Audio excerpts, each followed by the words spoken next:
गुलस्ता पयात की मेरे बली दी, गुलस्ता पयात की मेरे बली दी, गोटे में रुमाल बांधे तड़ली दी।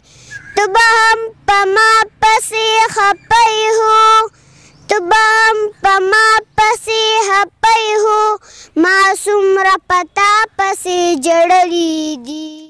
ملګرو سلامونه نیکې هیلې او ډېر زیات احترامات مینا محبتونه او خصاتونه مې ومنئ خپرونه د غزلزار او زه یم غازي نادان.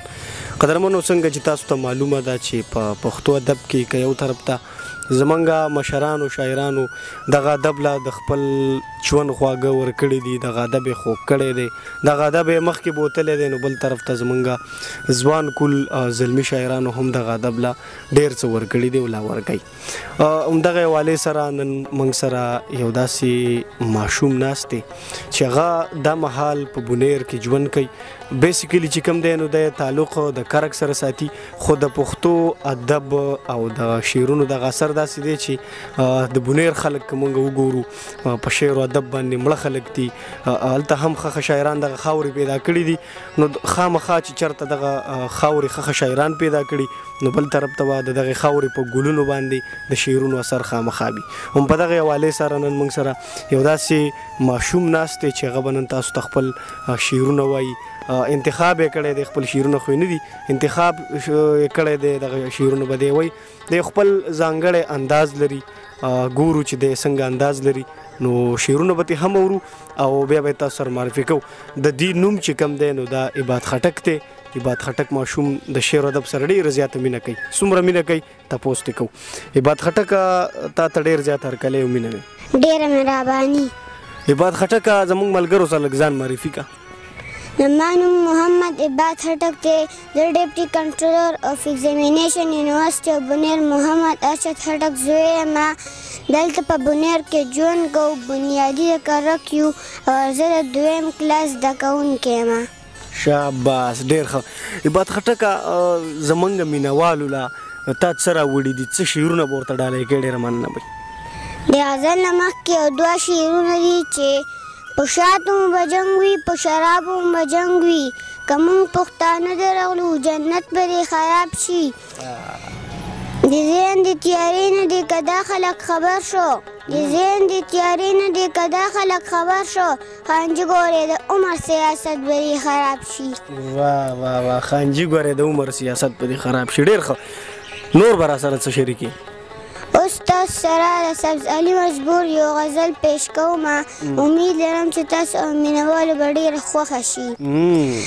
کله کله یار نه دی دا هم سړی ووجني، کله کله یار نه دی دا هم سړی ووجني، کله انتظار نه دی دا هم سړی ووجني، کله کله رور سړی کله کله بل سړی، کله کله رور سړی کله کله بل سړی، کله کله پلار نه دی دا هم سړی ووجني.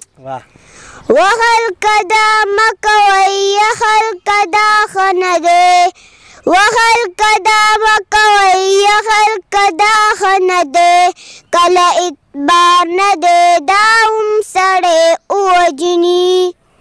څو ورځې دې تېرې کړلې څو ورځې دې پاتې شوې، څو ورځې دې تېرې کړلې څو ورځې دې پاتې شوې، دا د ګوتو شمار نه دی دا هم سړی ووجني. ستړی کور ته راشمه او ستړی ستړی پاتې شمه، ستړی کور ته راشمه او ستړی ستړی پاتې شمه، خانه ستا بیګار نه دی دا هم سړی ووجني. یا ورته لاس ونیسه یا پټ پلو پټی کا، یا ورته لاس ونیسه یا پټ پلو پټی کا، کله رخسار نه دی دا هم سړی ووجني.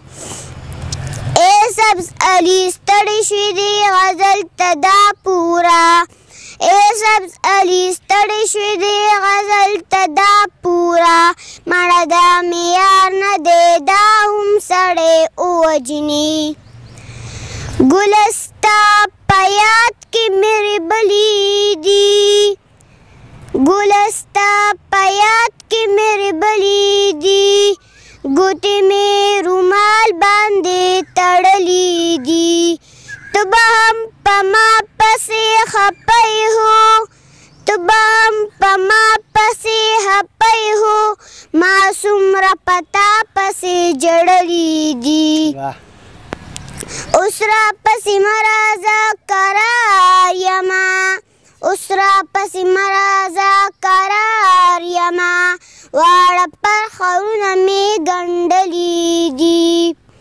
تندرا تداسی لگی دلیوا تندرا تداسی لگی دلیوا اوخ کی میں دخپل استر گسکلی دی څنګه د یادونو له زړه وباسم څنګه د یادونو له زړه وباسم چا مېلمانه خپل کور نه شړلي دي هغه لفظ درو ولې ادا نه کا هغه لفظ درو ولې ادا نه کا خاورې مې د خولې پورې مګلي دي ibad خټک ډېر زیاته مننه بچي ډېر ښایسته شعرونه دي ویله زمونږ مینوالو به ډېر خوند اخیستی زمونږ د مینوالو ته څه پیغام لري ما خو دا پیغام دی ټولو مینوالو ته چې موږ پښتانه امن هو کوو مطلب دا چې امن ډېر په جار غواړو امن صرف په غوښتلو نه راځي